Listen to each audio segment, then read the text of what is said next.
Good afternoon, everyone. Happy snowy Easter to all of you. I hope you have your worship bingo out and will be on the lookout for the Easter Bunny to make some guest appearances today. And happy Passover as well to any of you who celebrate that holiday.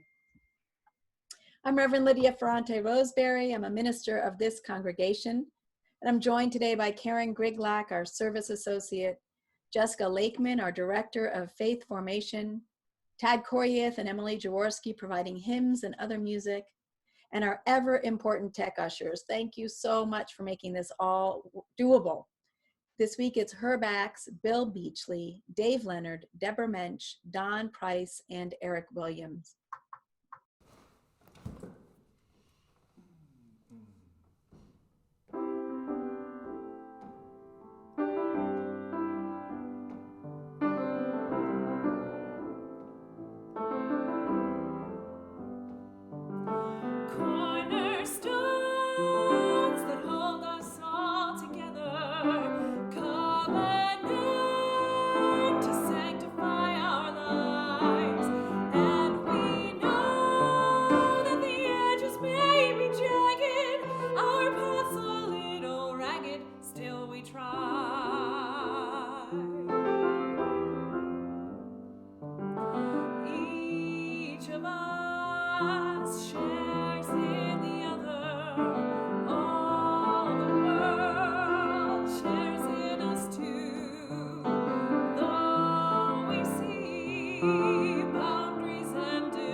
And once again, I'm so grateful to see all of your faces showing up on my tiny screen over here to the right.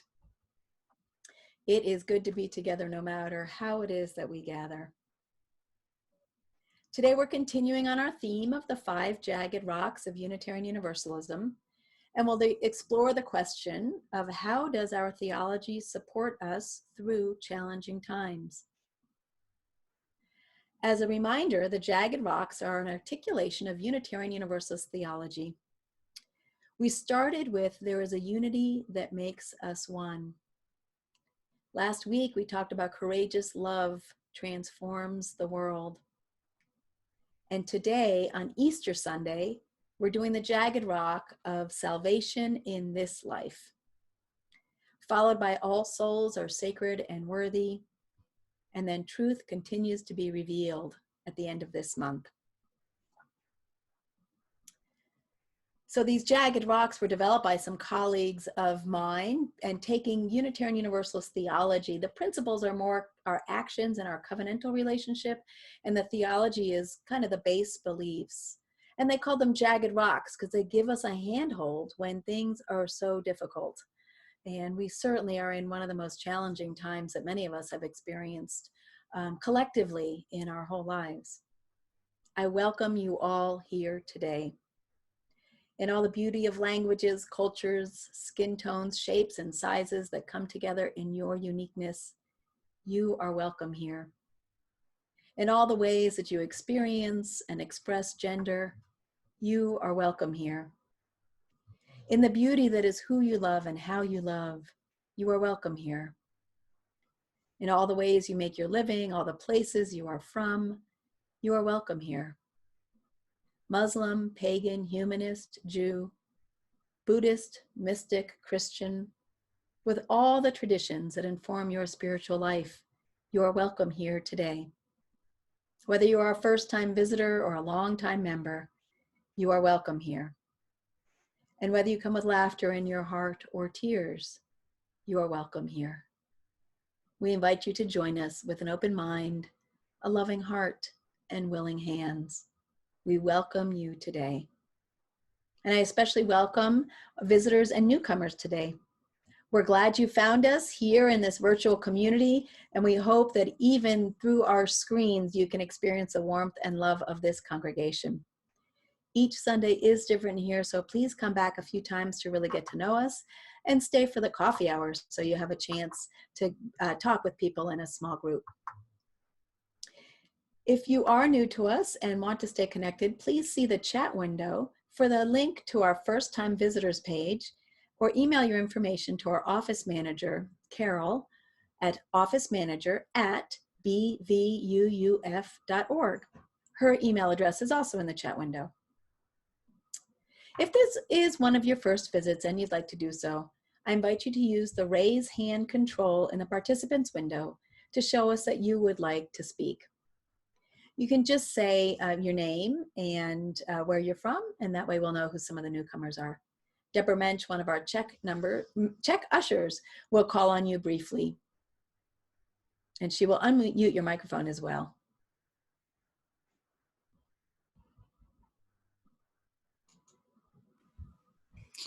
I'm not seeing any hands up yet. The raise hand control is at the bottom of the participants list. And while I'm waiting for that, I just want to let service leaders know that we had an incorrect link to the service today. So many people found the correct link on our webpage, but those who used the link from Connections Weekly have not been able to connect. Oh, thank so you. If there's someone who has the ability to send a message out, I just asked Jessica on the constant contact list to let people know the correct link, then that would help more people find us. Great, thank you, Deborah. And I still do not see any raised hands, so I don't think we have any volunteers to introduce themselves right now.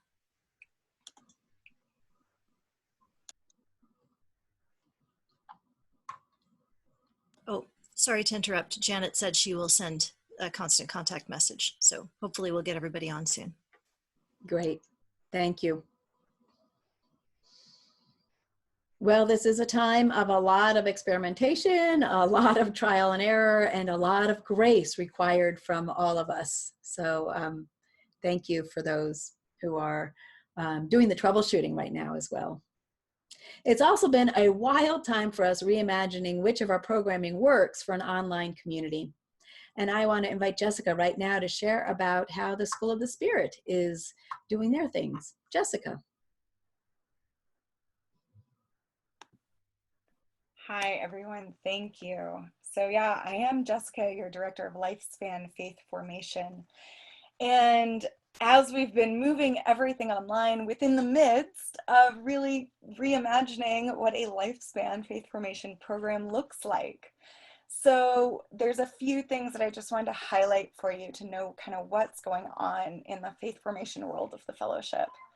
The thing that perhaps most of you first think of is our offerings for children and youth, which we've been able to move online and been offering a wide variety of ways to engage for all ages of children and youth.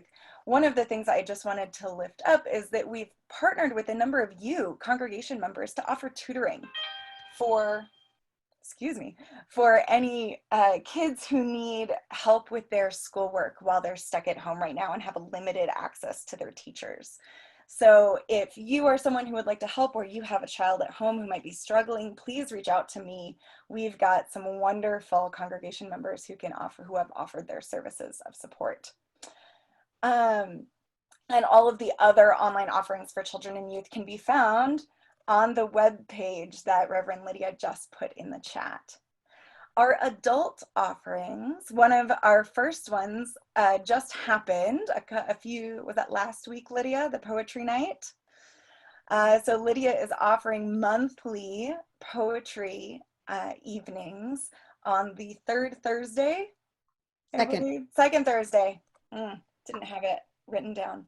Second Thursday, and that information is always found in Connections Weekly. Coming up, they haven't started yet, but Karen Axe is going to be hosting some nature reflection and nature journaling sessions, which should be really wonderful. Information about that will be in Connections Weekly.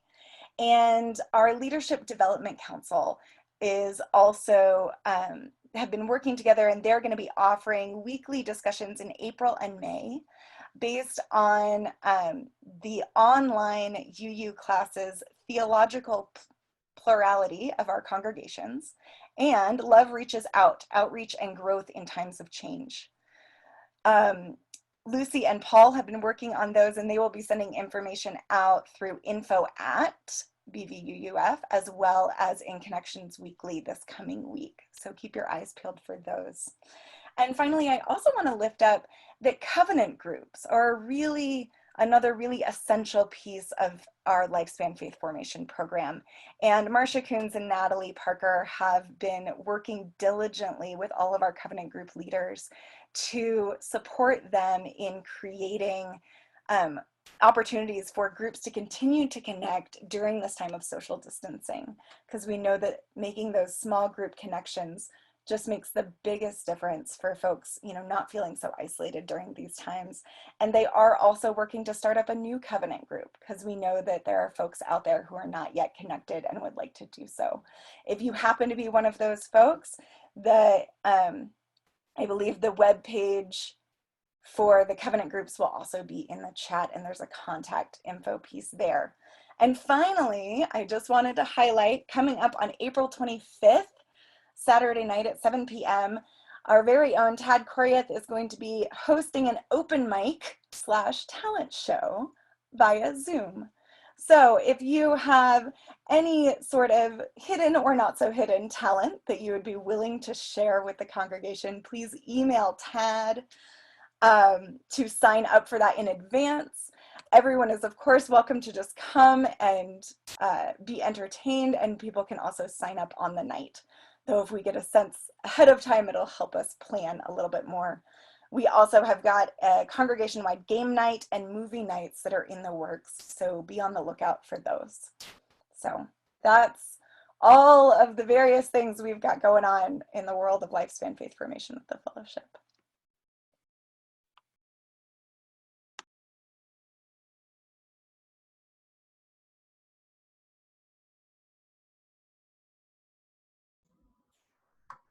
Thank you so much, Jessica. And you'll notice in the chat, there's a few other things that have been put in there. Dinner Church at the Loop is also on Zoom, and my play shop, as well as Wise Women. So keep your eye on both the calendar at bvuuf.org and on the things that come through our listserv and our Connections Weekly. So now, if you have a chalice at home, feel free to light it with me. I will say our chalice lighting words and invite you to repeat them after me.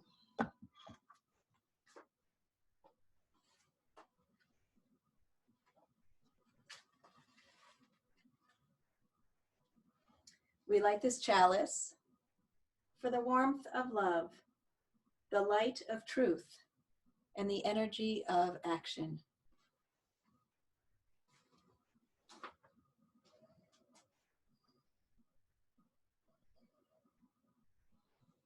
I now invite you to center yourselves with the sound of the bowl.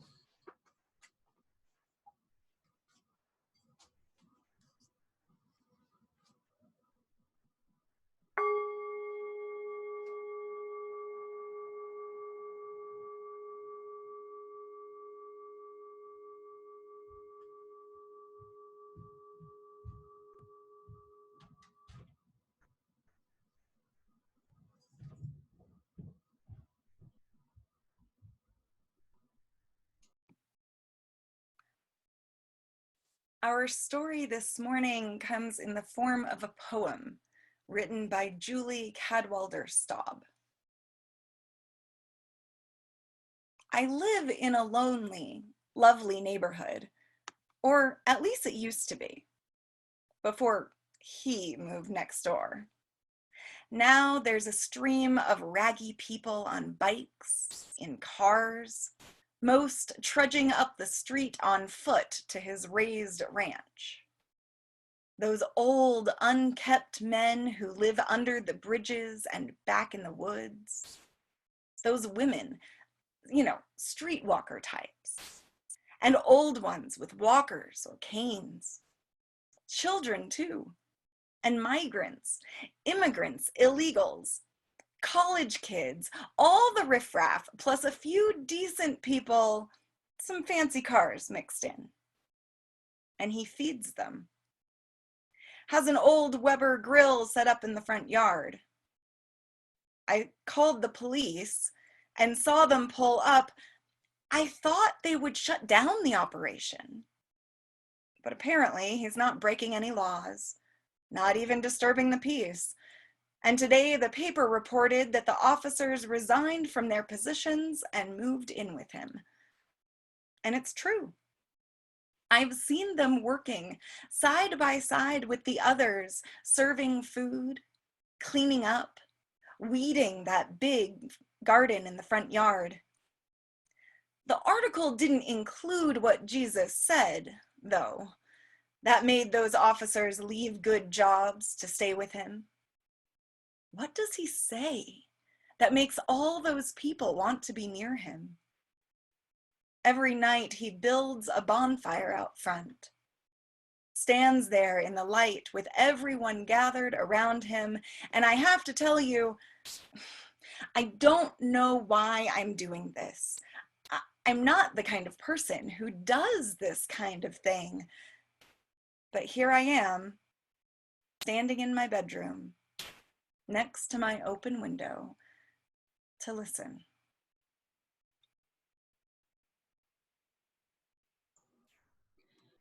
If we were together in our building today, our kids would be participating in our annual can hunt for the Boulder County AIDS Project, BCAP. It was 5 or even more years ago that we decided to forego that cheap plastic Easter egg hunt for something that gives back to our community. So we had people bring in canned goods on Easter. Then the older kids would hide them around our property and the younger kids would find them. Do those of you who've been around a while remember that wagon full of canned goods coming into the sanctuary on Easter morning? It was a beautiful sight. The BCAP Food Pantry gives away free food to clients whose incomes make it hard or impossible for them to maintain a healthy diet.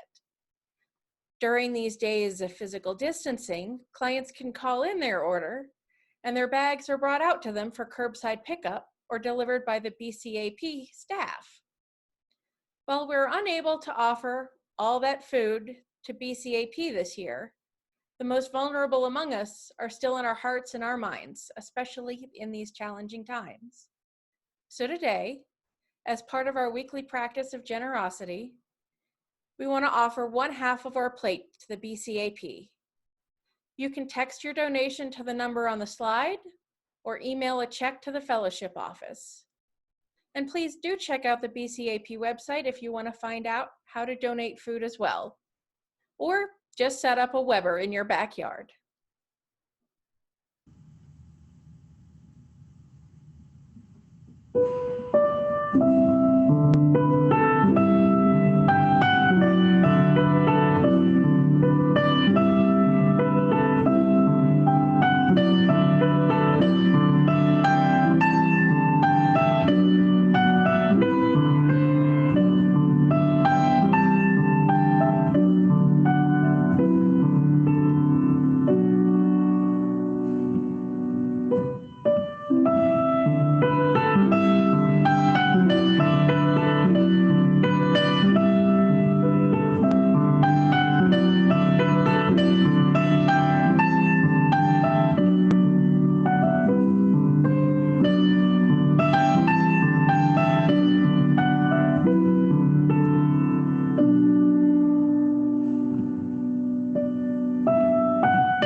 On behalf of the Boulder County AIDS Project and of this fellowship, I dedicate these offerings you have made and all of our efforts that we have put into the common good, especially in these days.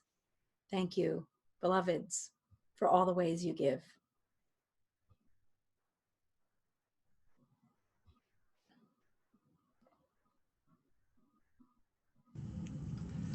And now we sing, from you I receive, to you I give, together we share, and from this we live.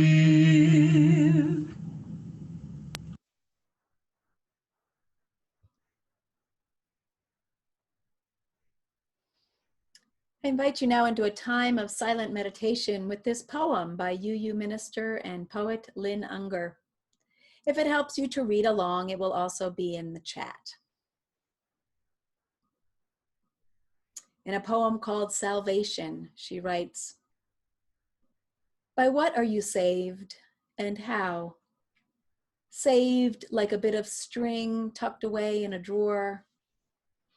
Saved like a child rushed from a burning building already singed and coughing smoke. Or are you salvaged like a car part, the one good door when the rest is wrecked? Do you believe me when I say that you are neither salvaged nor saved, but salved, anointed by gentle hands where you are most tender? Haven't you seen the way the snow curls down like a fresh sheet? How it covers everything, makes everything beautiful without exception? As the snow covers our newly greening earth, we'll spend a couple minutes in silent meditation where you are free to focus on your breath, meditate on the fresh snow falling and out a window near you, or explore when and how you are salved, anointed where you are most tender, and found again and again to be so beautiful.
And from this place of quiet, I invite us into our time of community connection, our time of sacred sharing. Deborah will remind you of how to let us know you'd like to share. And when you do, please tell us your name and where you live, and then briefly let us know what's in your heart today. You can also put anything you'd like to share for joys and concerns in the chat. I will put a stone in our sacred waters on your behalf while you are speaking.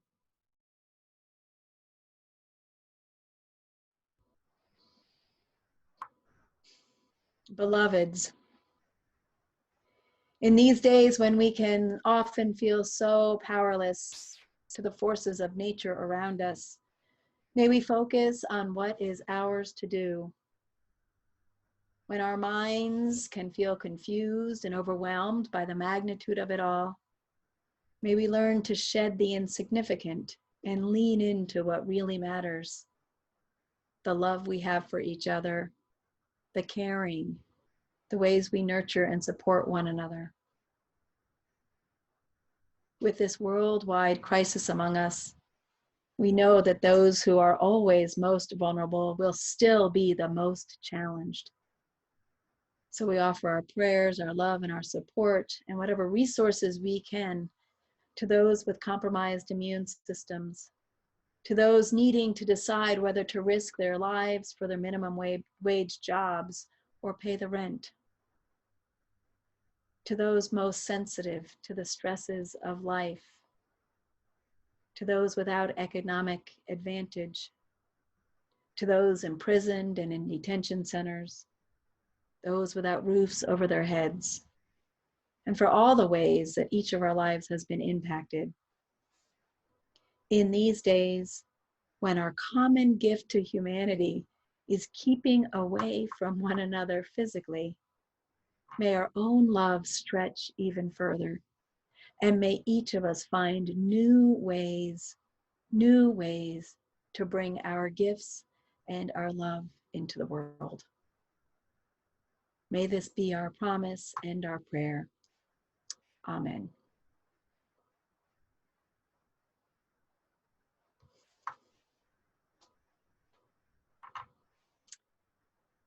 So as I mentioned earlier, this week's Jagged Rock is Salvation in This Life. Now you might be wondering how a word like salvation made it into the Jagged Rocks, this most recent articulation of UU theology. Salvation isn't exactly a word we use much or we come across very often. In fact, in a survey of Unitarian Universalists in 1976, asking how important different religious values were for them, the word salvation came in dead last. And in a 2005 UUA report on religious diversity, salvation wasn't even mentioned. So at some point, I'll ask my colleagues, the Reverend Nancy Bowen and the Reverend Mike Moran, why they reclaimed this word as one of the 5 most important concepts for UU theology that they wanted articulated within the Jagged Rocks. But here's my take for today.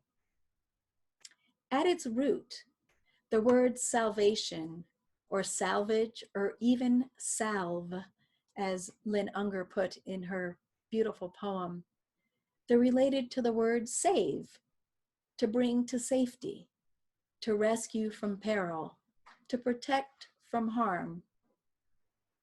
All religious traditions have some sort of saving message. They describe a way or a path or message of hope that is foundational to religious needs. Each of us get into times in our lives when we might ask ourselves, how do I get out of this mess? Will my own brokenness ever mend? And how? Is forgiveness possible? All of us have these times in our life. None of us is perfect by any means. And even in our wholeness, we must acknowledge our brokenness. That's the paradox of being alive. If you look at the religious stories, in the Passover story, which is being celebrated right now, salvation is about liberation, about being freed from bondage, a destiny for the Jewish people that happens as a community. In Buddhism, salvation is self-attained, it's reaching enlightenment. But there is a sangha of Buddhas, of bodhisattvas, and fellow practitioners who are rooting you on. And the salvation is not for your sake alone, but for the sake of all sentient beings. We seek our own enlightenment so we can be lights unto the world. In Hinduism, salvation is the individual soul's liberation from samsara, which also in some forms of Buddhism, which is a cycle of birth and death, and is attainable through one of three paths: the path of devotion to a particular deity, the path of action, or the path of knowledge. In Islam, that sense of being saved and made whole again comes from repentance and belief in the one God, Allah, which will then lead one into paradise after death. Now, the traditional Christian theology of salvation is about Jesus' death as a way to atone for humanity's sinfulness. You're probably familiar with that story. And many of you perhaps found your way to Unitarian Universalism because that story didn't match your current beliefs. It's a theology that sanctifies suffering, and it has been questioned and rejected since its inception. Unitarians and Universalists from way back departed from traditional Christian understandings of salvation. I like to quip that they lost the political wars during the 300s when the canon of Christianity was being set. But in this country, as early as 1805, Hosea Ballou, the Universalists' earliest American preacher, defined the notion of universal salvation, which was radical in the Puritan age when concepts of the saved and unsaved were so central to the foundation and the forming of this country. Also in the early part of the 1800s, Unitarian minister William Ellery Channing rejected the notions of human depravity. He rejected a judging God and salvation of the few. So within Unitarian Universalism, that traditional Christian understanding of salvation has been rejected. We believe that all souls are worthy, and you'll be hearing more about that next week as one of the other jagged rocks. We don't allow for any kind of a judging God that separates the damned from the saved. But I want to venture to say that we still retain a basic human need to have our brokenness mended, to feel a sense of belonging, warts and all, to find our ways back to center when we are lost, and to have that available to us now, not within the unknown possibilities of an afterlife.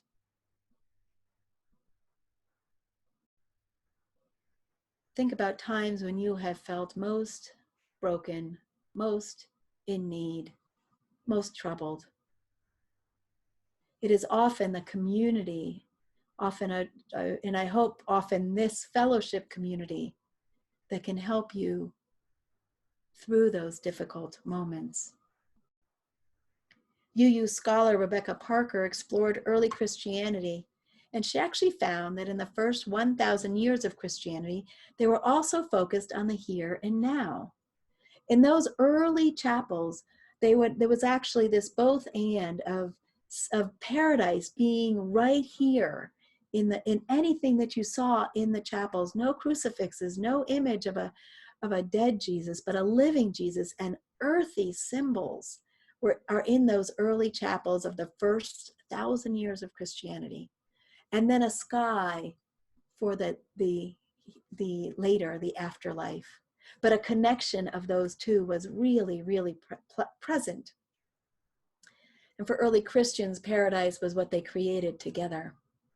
It was not until the 11th century that Anselm of Canterbury formulated the idea that Jesus died on a cross as a way to atone for human sin. He did that to justify a Christian holy war against the Muslims and the Jews. The idea was Jesus suffered and died for us, so you can too, and God will reward you. Now, that's not something that we have taken with us in Unitarian Universalism.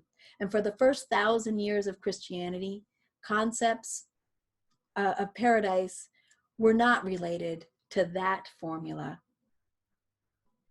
The early Christians taught that paradise was always here on earth. The kingdom of God is among you. Jesus had reopened for them that understanding of paradise right here that they could taste, touch, and see in ordinary life. But also he reminded them that they arrived most fully in paradise through the community coming together, and especially coming together for worship. Now, in my home UU congregation in Oakland, when I was there in the 1990s, my minister, Rob Eller Isaac, used to tell us every Easter that Jesus died as a man and rose as a community. I love that phrase.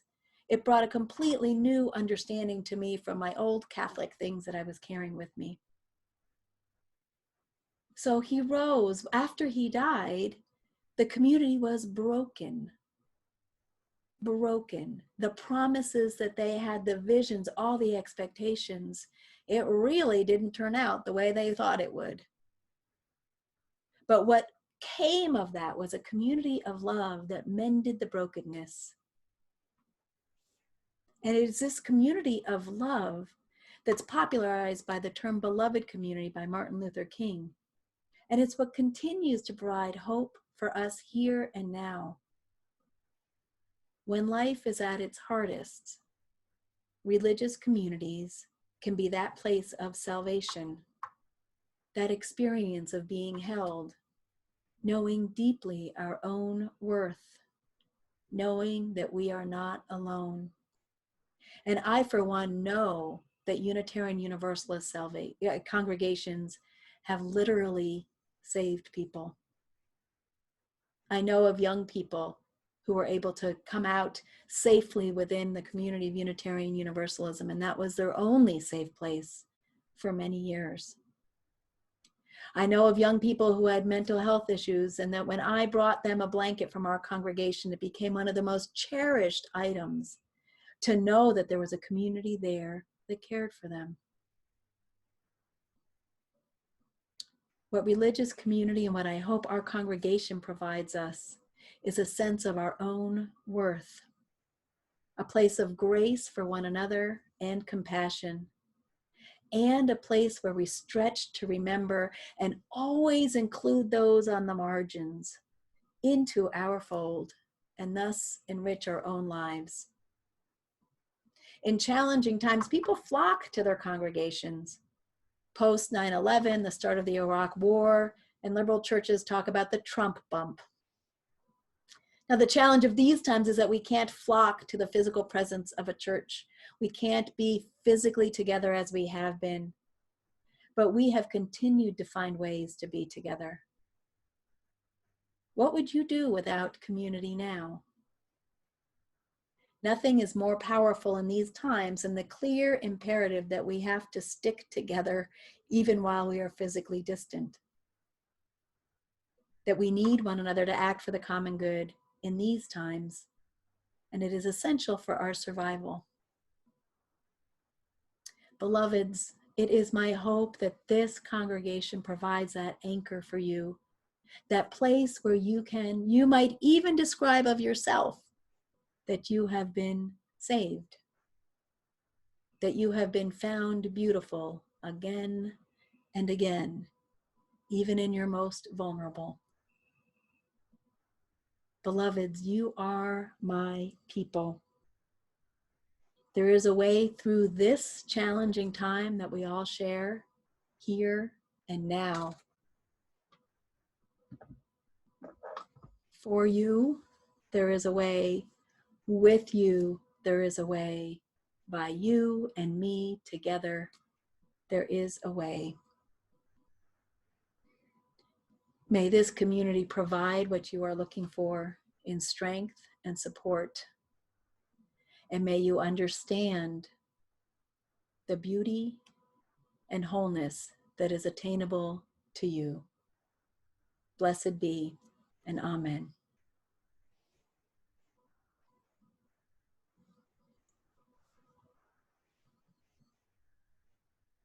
So Christians are not the only ones who celebrate the resurrection of the Spirit in the season of spring after a period of darkness.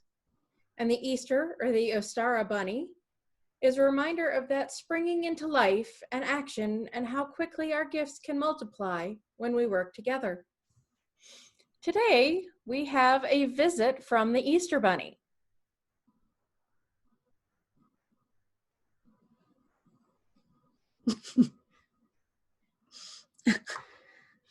You may know that the rabbit is a symbol of fertility and springtime.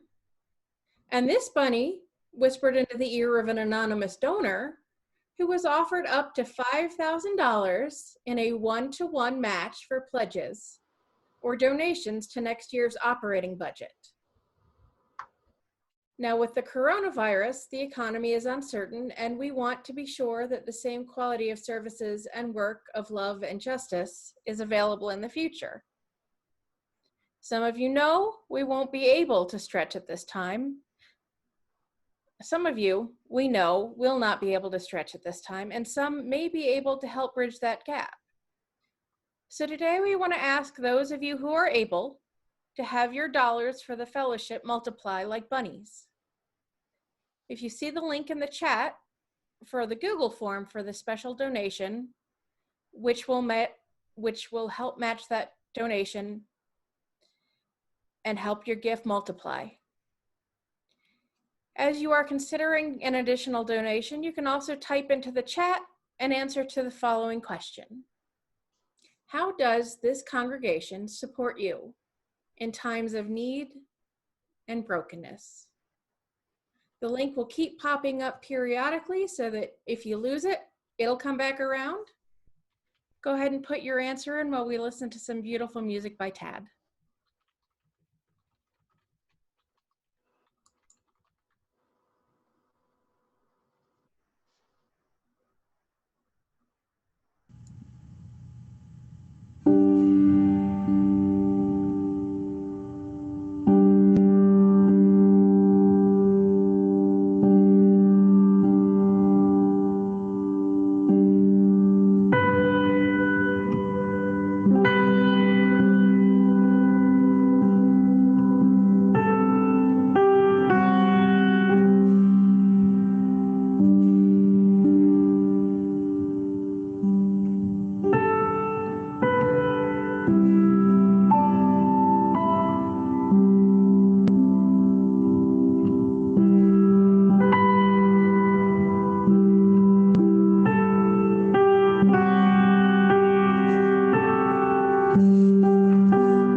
self.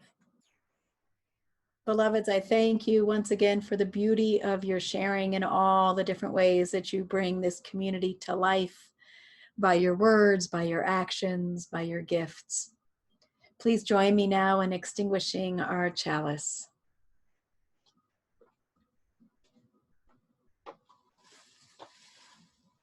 We extinguish this chalice, but not the warmth of love, the light of truth, or the energy of action. These we carry in our hearts until we meet again.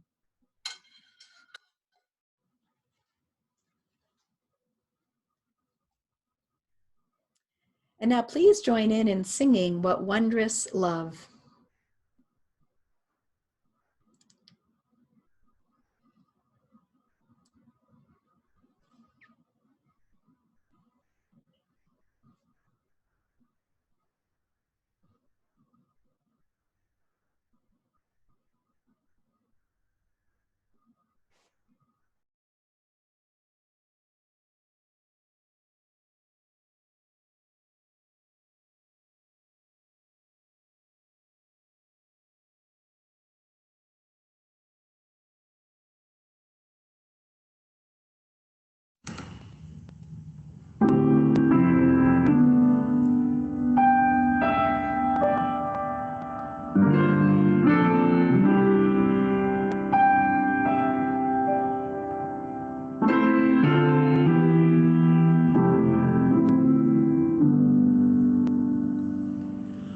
What wondrous love is this, oh my soul, oh my soul. What wondrous love is this, oh my soul. What wondrous love is this that brings my heart such bliss and takes away the pain of my soul, and takes away the pain of my soul. When I was sinking down, sinking down, sinking down, when I was sinking down, sinking down, when I was sinking down beneath my sorrow's ground, friends to be gathered round. Oh my soul, friends to be gathered round. Oh my soul. To love and to all friends I will sing, I will sing. To love and to all friends I will sing.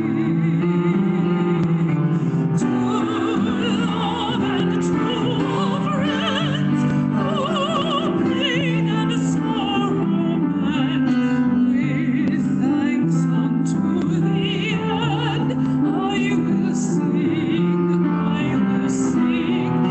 With thanks unto the end, I will sing.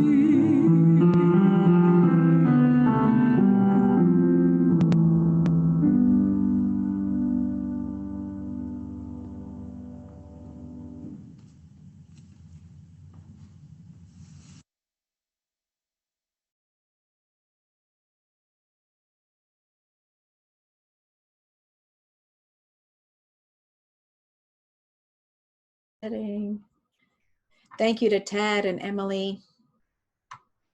And now, beloveds, imagine us all holding hands with one another as we would on a Sunday morning, forming the beautiful bonds of community. And from that place, may we go forth bringing love and reason and compassion and justice out into this world.